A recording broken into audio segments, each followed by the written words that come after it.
हम लोग जो कल मकर संक्रांति के दिन गए भगवान का दर्शन करने, और मकर संक्रांति का पर्व स्नान का पर्व ही होता है। स्नान करके ही कोई दान पुण्य होता है, तो वो निश्चित तौर से मकर संक्रांति को हम लोग स्नान किए। आपने कहा राजनीति गर्म हो रही, तो राजनीति को ठंडा करने के लिए ही स्नान वहाँ पर हुआ है सरयू जी में। ये राजनीति ठंडी हो और लोग सबको भगवान सद्बुद्धि दें, सद्बुद्धि से लोग काम करें। आप देखे होंगे कल हमारे कार्यकर्ता का वहाँ हम लोग अंदर दर्शन करने जा रहे हैं और वो कांग्रेस का झंडा खींचकर उसके पैरों से रौंदा गया। तो हम लोग यही कहेंगे कि भाजपा के लोग, आरएसएस के लोग जो ये सब काम कर आ रहे हैं, उनको भगवान सद्बुद्धि दें, उनको कम से कम बुद्धि आवे और पूरे समाज को, पूरे देश को रौंदने का काम न करें। वो लोगों को बचाने के लिए शासन सत्ता होता है, सरकार जो होती है वो बचाती है, रौंदती नहीं है। जैसे कांग्रेस के झंडे को रौंदा पैर से इन लोगों ने, तो निश्चित तौर से जनता आने वाली 2024 में इनको अपने पैरों से रौंदेगी। मैं आपको ये कहना चाहूंगा। राहुल गांधी भारत की न्याय यात्रा पर निकले हैं, क्या निश्चित तौर से आज लोग परेशान है, यही अन्याय हो रहा है, आपके सामने है। हम कल दर्शन करने जा रहे हैं, हमारे कार्यकर्ता पंडित अनोखेलाल तिवारी जो हमारा झंडा नंबर पूरा झंडादार है, वो झंडा लेके हमेशा चलता है, हर कार्यक्रम में रहता है, बेचारा बाहर खड़ा था, और वो आज उसके कांग्रेस के झंडे को पैर से रौंदा जा रहा है, लोगों के बुलडोजर से घर गिराए जा रहे हैं, लोगों को मारा जा रहा है चिन्हित करके। ये क्या, यही अन्याय है। इसी अन्याय के खिलाफ राहुल जी की न्याय यात्रा, भारत जोड़ो न्याय यात्रा निकली है, और पूरे देश के अंदर वो एक संदेश दे रहे हैं कि लड़ो, डरो मत, पूरी कांग्रेस पार्टी आपके साथ खड़ी है।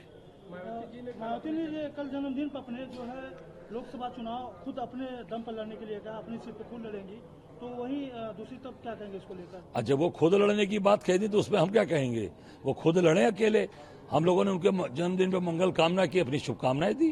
तो इंडिया का जो सियासी गठबंधन जो है चल रहा है अलायंस को लेकर, तो क्या कोई इसमें कोई दिक्कत नहीं? अलायंस तो पहले से हमारा तय चला आ रहा है।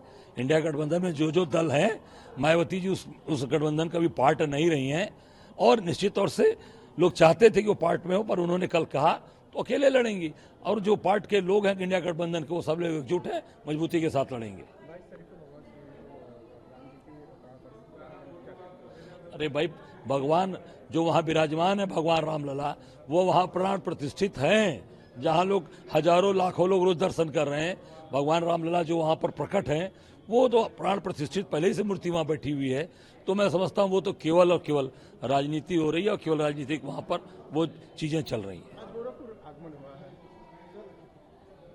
गोरखपुर आगमन को लेकर क्या कहेंगे? गोरखपुर में हमारा यहाँ पर कार्यक्रम है, हम यहाँ पर हमारे जो कार्यक्रम चल रहे हैं जोनल के, वो जोनल कार्यक्रम यहाँ हो रहे हैं, उस कार्यक्रम में वक्त पे ये छोटी ओछी राजनीति करके कांग्रेस की आप दुर्दशा देखें, सिमट गई है। और यही अच्छे कर्म के साथ प्रधानमंत्री मोदी जी 400 पार आ रहे हैं। आप ये देखिएगा, ये सरयू में नहाए, अपने घर में नहाए, नाली में नहाए, हमके कोनो प्रॉब्लम नहीं बा।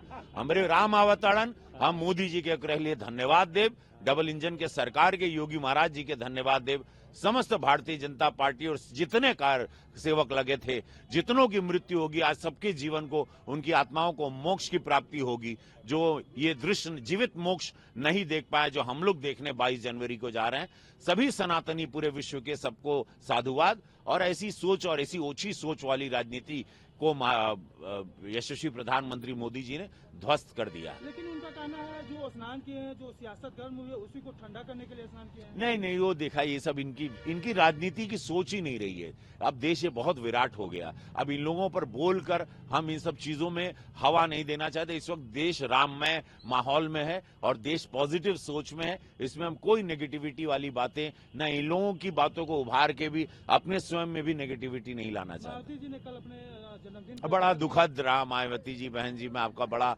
आदर करता रहा। मायावती जी, आप अपने ही समाज का वोट लेती रही, उसमें उन्होंने आपको इतनी बड़े रानी की तरह, आप बड़े बड़े महलों में रहती ना, जहां तक हमको पता है, लेकिन आप गरीबों के लिए, अपने समाज के लोगों के लिए कहा। ये अनाज आपके समाज के लोगों के लिए, जो आपके वोटर हैं मायावती जी, उनको जाता है। कोरोना में जिनके माता पिता की डेथ हो गई, कमाने वालों की, यशस्वी प्रधानमंत्री मोदी जी ने तब सोचा कि वो परिवार कैसे जिंदा रहेगा। 140 करोड़ की आबादी, तब 81 करोड़ के लिए उन्होंने तय किया अनाज देना, 5 साल और मुफ्त में देंगे, ताकि वो कोरोना काल से, आपको नहीं पता जिनके परिवार में मृत्यु हुई कमाने वालों की, वो लोग कैसे जिएंगे। वहां अनाज जा रहा है मायावती जी। सरकार अपने बल पर, मोदी जी अपने बल पे कर रहे हैं, देश विकास भी कर रहा है, देश गरीबों का अनाज भी बांट रहा है, प्रधानमंत्री आवास भी बन रहा है, सड़कें भी बन रही, बिजली भी है, व्यवस्था भी है, कानूनन भी हम लोग स्ट्रांग हो रहे हैं, हमारी फौज भी स्ट्रांग हो रही है। ये मोदी जी का जिगरा है, ये 56 इंच है। आप क्या जानेंगे? आप खाली राजनीति वाले दो शब्द बोल के आप हेडलाइन ले रही हैं, लेकिन दुखद है, आप ही के समाज को जा रहा था, ये गरीबों का अनाज जा रहा है, जिनके परिवार की मृत्यु कोरोना काल में हुई, कमाने वाले जब चले गए, तब मोदी जी ने सोचा उनको मुफ्त में अनाज देना। यह अनाज इसलिए बंट रहा है, न कि वोट के लिए बंटता है। ऐसा माना जा रहा है कि सभी पार्टी बस अब रहा है, सहारा ले रही है। दिल्ली में जो है अब आम आदमी पार्टी भी हर महीने में पहले मंगलवार को जो है सुंदर पार्क हनुमान चाचा अरे ये लोग गले में घंटी बना के सब लोग जाएंगे, अब सब लोग तिलक लगाएंगे, अब देखिएगा, अब सब में हिंदू जागेगा।